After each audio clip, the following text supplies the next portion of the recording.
जैन ग्रंथ कल्पसूत्र के रचयिता कौन थे? तुम बताएगा। कल्पसूत्र के रचयिता तुम बताएगी। पार्श्वनाथ। कल्प जैन ग्रंथ कल्पसूत्र के रचयिता कौन है? आप बताइएगा। बताएं सर, बताएं सर। ऋषभ हाँ। देव। और कोई इधर से? ऋषभ देव। भद्रबाहु। अच्छा भद्रबाहु।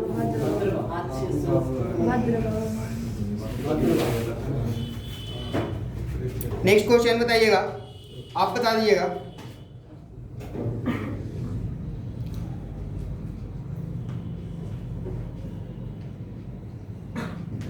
महात्मा बुद्ध की पत्नी का नाम क्या था? यशोधरा। और गौतम ये महावीर स्वामी की पत्नी का नाम? यशोदा। दोनों में थोड़ा सा का अंतर है। अच्छा, मतलब महावीर 4 अक्षर, यशोदा 3 अक्षर, गौतम 3 अक्षर, यशोदा 4 अक्षर। ये चलिए ठीक है, सिंपल से याद रखिएगा, ज्यादा बेहतर रहेगा। जैन संप्रदाय के प्रथम विभाजन के पश्चात निर्मित श्वेतांबर संप्रदाय के संस्थापक कौन थे? स्थूलभद्र।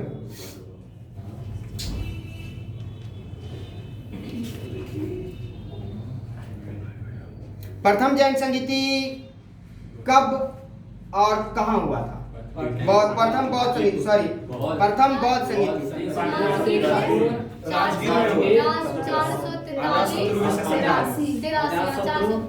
483 ईसा पूर्व। कहाँ पे?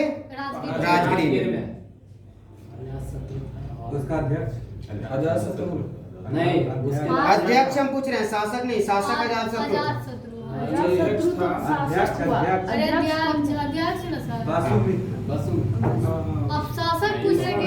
अध्यक्ष महाकश्यप। प्रथम बौद्ध संगीति के अध्यक्ष कौन था? महाकश्यप। शासक कौन था? अजातशत्रु। तीसरा बौद्ध संगीति के अध्यक्ष कौन था? मोगलीपुत्र 30। मोगलीपुत्र 30। शासक होगा अशोक।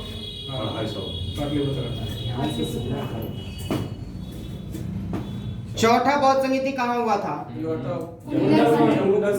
जम्मू कश्मीर कुंडलवन। कलिंग के शासनकाल में हुआ था। कलिंग के कनिष्क के शासनकाल। देखिए यहाँ पे ध्यान दीजिएगा, कुंड ग्राम एक जो है वहाँ पे ये महावीर स्वामी का जन्म हुआ, वैशाली। और कुंडल वन जो कि कश्मीर में, जहाँ पे चौथा बौद्ध संगीति हुआ था। दोनों में बस वन और ग्राम का वन जम्मू कश्मीर। वन, हाँ जम्मू कश्मीर। और चौथा बौद्ध संगीति के अध्यक्ष था कौन? कनिष्क। शासक। अध्यक्ष था वसुमित्र। अशोघोष। वो उपाध्यक्ष, हाँ उपाध्यक्ष ही बोल सकते हैं। संघ में, बौद्ध संघ में प्रवेश करने वाली प्रथम महिला कौन थी? गौतमी। वो इसका पालन पोषण की थी। हाँ, उनकी मौसी, या फिर बोल सकते हैं इनकी सौतेली माँ। बुद्ध ने अपने जीवन का अंतिम वर्षा ऋतु कहाँ बिताया था? कौशाम्बी। बुद्ध ने अपने जीवन का अंतिम वर्षा ऋतु कहाँ बिताया था? वैशाली। सही बात। सही है सर। अच्छा हाँ सॉरी। अंतिम समय बिताए थे, कुछ ही समय में उनका मृत्यु हुआ था। इधर से जाते समय यहाँ से चले थे पावापुरी से। भारत का सबसे बड़ा बौद्ध मठ कहाँ पे है? अरुणाचल प्रदेश नहीं, सिक्किम में।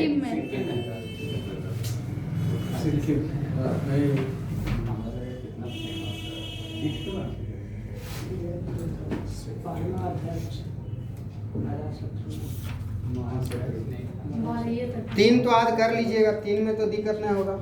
क्या सर? क्या सर? 3 पेज। हर पार्ट का 3 पेज में तो दिक्कत नहीं होगी। नहीं होगा सर, नहीं होगा। अब 12 तक हो गया, 12 के बाद 4 पेज हो जा रहा है मिक्स अप। कोई बात नहीं, 12 के बाद 3 बंद कर दिया सर।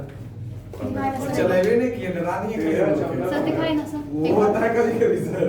आए सर। 12 के बाद 3 लोड होगा तो दिखाई पड़ेगा लोड सबसे बढ़िया यूट्यूब का। अच्छा यूट्यूब पे मतलब एक एवं सर। दुनिया की जब में सर आज कहाँ पे? सल्तनत कालीन कला एवं संस्कृति। सल्तनत कालीन एवं संस्कृति। हम यहाँ 17वां पेज निकाले ना सर। नंबर कहाँ है? भारत में पीछे से चित्रकला। लेके आए सर। और पीछे है क्या है? लेकर आपका बैठो हुआ हाँ।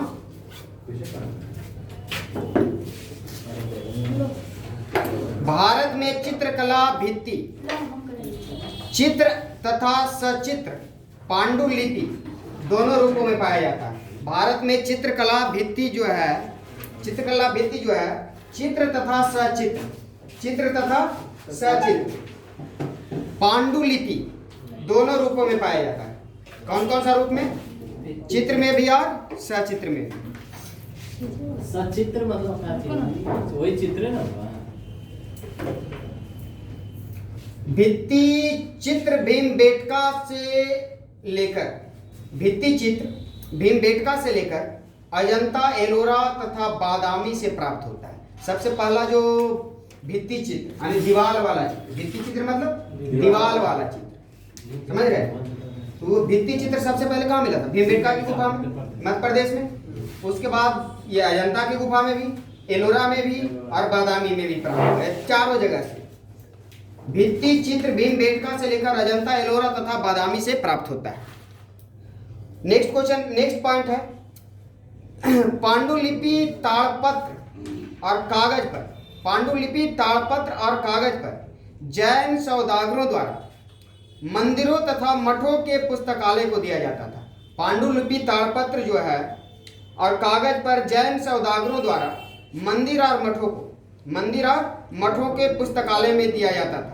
ये सभी पुस्तकालय ज्ञान का भंडार कहलाता था। कौन कौन सा पुस्तकालय? पांडुलिपि और मंदिर और मठ के, मठों का जो पुस्तकालय था, मंदिर और मठों का जो पुस्तकालय था वो क्या था? ज्ञान का भंडार था। सल्तनत काल में चित्रकला के प्रचलन का सबसे प्रारंभिक उल्लेख, सल्तनत काल में चित्रकला के प्रचलन का सबसे प्रारंभिक उल्लेख बैकाही लिखित गजनबियों के इतिहास से मिलता है। किसके इतिहास से? बैकाही लिखित गजनबियों के इतिहास से मिलता है। महमूद गजनबी के दरबारी कवि फारूकी, यहाँ पे ध्यान दीजिएगा, महमूद गजनबी के दरबारी कवि कौन था? फारूकी। निगार खाना में महमूद गजनबी का एक शिकार करते हुए व्यक्ति का चित्र बनाया था। कहाँ पे? निगार खाना में। कहाँ पे? निगार खाना में महमूद गजनबी का, किसका? महमूद गजनबी का। और महमूद गजनबी का दरबारी कवि ही था वो, हाँ फारूकी, वही बनाया था। शिकार करते हुए व्यक्ति का चित्र बनाया था। इल्तुतमिश के समय चीनी चित्रकार दिल्ली आया था। कहाँ का? चीन का चित्रकार कहाँ आया था? दिल्ली आया था। कहाँ? किसके समय में? इल्तुतमिश के समय में।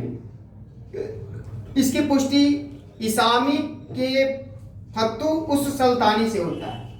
इसका जो पुष्टि होता है, इसका जो स्पष्ट मतलब पता चलता है, किससे पता चलता है? फतू उस सुल्तानी से। शम्स ए सिराज, शम्स ए सिराज, शम्स ए सिराज अफीफ के तारीख, ये फिरोज शाही में, अफीफ के तारीख है फिरोज शाही में फिरोज शाह के महल की सजावट का चित्रण होने का उल्लेख करता है। शम्स शम्स ए सिराज अफीफ की तारीख है फिरोज शाही में, अफीफ के तारीख है फिरोज शाही, अफीफ को व्यक्ति का नाम, ठीक ना? उसका जो तारीख है फिरोज शाही था, उसमें फिरोज शाही के महल में सजावटी का चित्रण होने का उल्लेख करता है।